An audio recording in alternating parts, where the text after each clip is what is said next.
saúdo também meus colegas e nobres expositores que nos juntamos para, nessa audiência pública, formar ideias, subsídios para que Vossa Excelência tenha um julgamento mais justo e democrático na análise da ADI.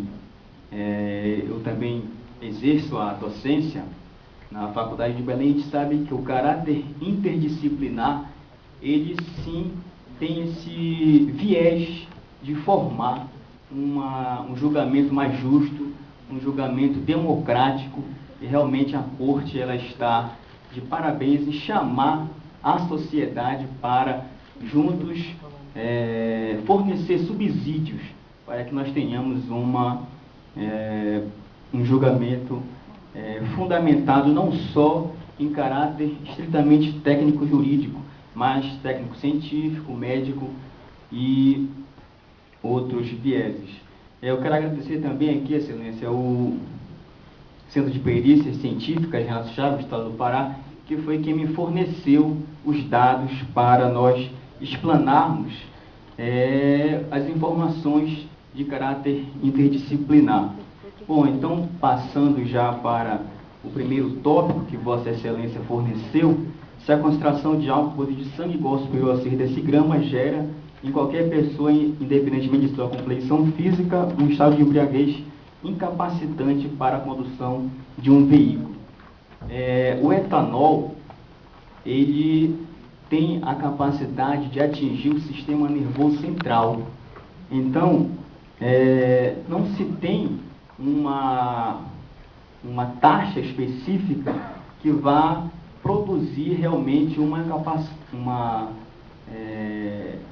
dificultar a direção ao volante. Porém, nós temos estudos, eu tenho aqui também a fornecimento bibliográfico, que a partir de 0,3 decigramas de álcool por litro de sangue causa em qualquer pessoa, independentemente da sua complexão física, independentemente da sua idade, da sua situação de saúde, causa uma espécie de euforia, causa uma espécie de irresponsabilidade, elimina a autocrítica. E é essa irresponsabilidade, Excelência, que tem produzido mortes, que tem produzido assassinos em potenciais no trânsito, que tem destruído famílias, que tem deixado realmente pais de filhos órfãos.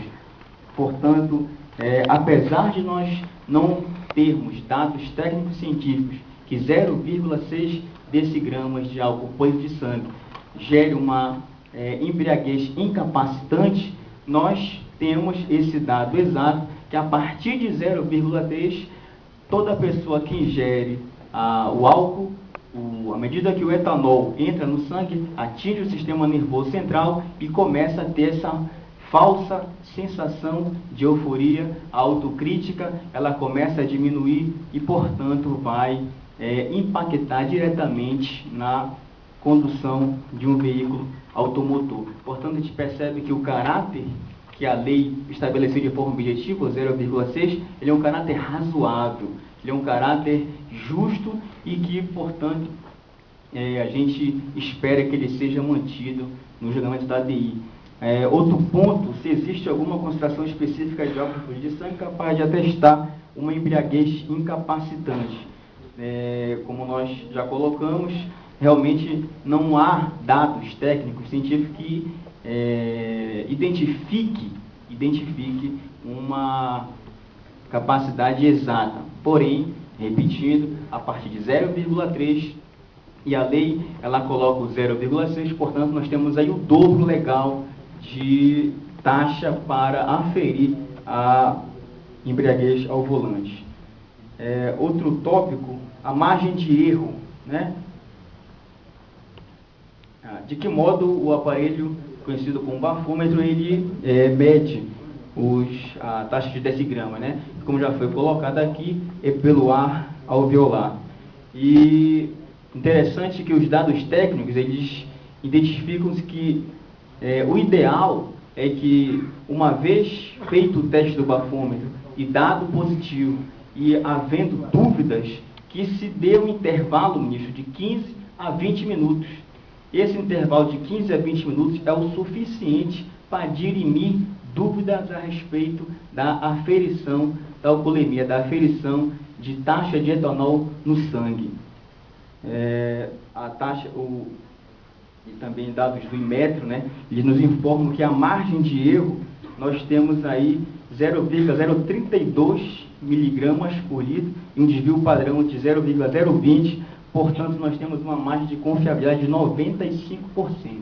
95% de aferição positiva de um teste positivo de alcoolemia no sangue. Se alguém come um licor ou ingere remédio de álcool ou usa antisséptico bucal, também realmente não é crível, e a taxa que pode gerar de 0,04 por litro em cada unidade. Portanto, para que haja chegue ao limite da lei de 0,6 decigramas, o cidadão tem que comer pelo menos uns 50 bombons. Então, realmente não é crível que um licor, um bombons, ele vá realmente produzir uma capacidade de embriaguez condenável para dirigir veículo automotor.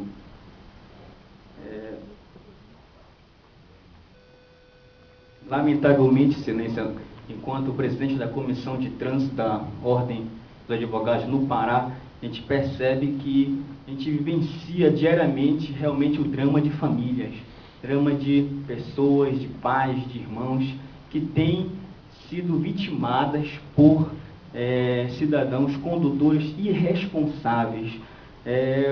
Os dados realmente não são animadores, e a nível de Estado, meu Estado realmente ele foi o campeão brasileiro de mortes no trânsito.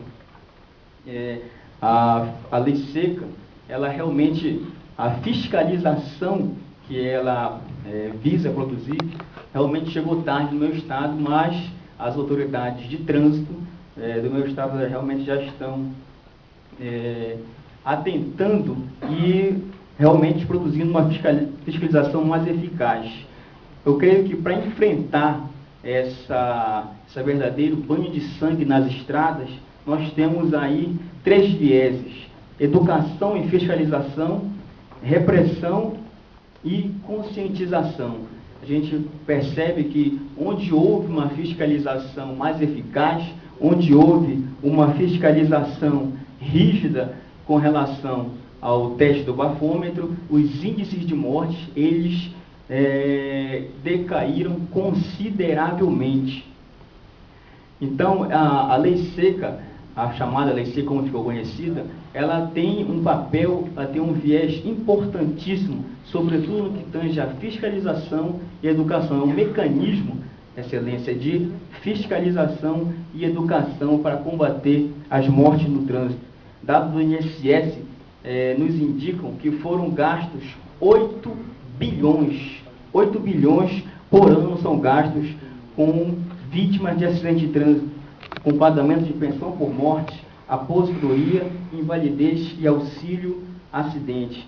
Dinheiro esse, Excelência, que poderia muito bem ser canalizado para outras áreas sociais que o nosso país precisa. A gente faz aqui um apelo também ao INSS, Excelência, que faça uma instrução, que passe uma portaria para que as procuradorias do INSS passem a cobrar desses condutores irresponsáveis pelo pagamento desses 8 bilhões que são gastos anualmente com pensão, pensão por morte, com internação.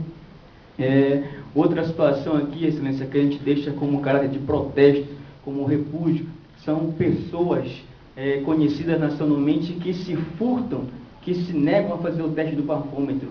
Ultimamente, os 2 últimos que nós tivemos conhecimento pela mídia foi o senador Aécio Neves, que se recusou a fazer o teste do bafômetro, o técnico da Associação Brasileira, o Mano Menezes, também que se recusou a fazer. Lamentavelmente, são pessoas que formam opinião, são pessoas que deveriam dar exemplo, mas que, de fato, dão um mau exemplo. E o que se esperar do cidadão comum, como nós vimos naquele vídeo lá, o jovem fazendo até um deboche da lei. É isso? E realmente a gente percebe que é uma conduta reprovável e que deveria ser seguido com bom exemplo, né? Que essas pessoas, sobretudo formadoras de opinião, que tenham um conhecimento a nível nacional, que tenham mídia a nível nacional, que dê exemplo, que façam o teste do bafômetro, que colaborem com a fiscalização. Excelência, sem entrar no mérito jurídico, que esse aqui não é o nosso objeto dessa discussão, mas o artigo 5º da Constituição, ele não deve servir como um escudo para proteger esses verdadeiros delinquentes. É preciso criar uma cultura de que uma arma, dirigir um veículo do motor é a mesma coisa que portar uma arma. E dirigir de forma irresponsável é produzir assassinos em potencial. Muito obrigado.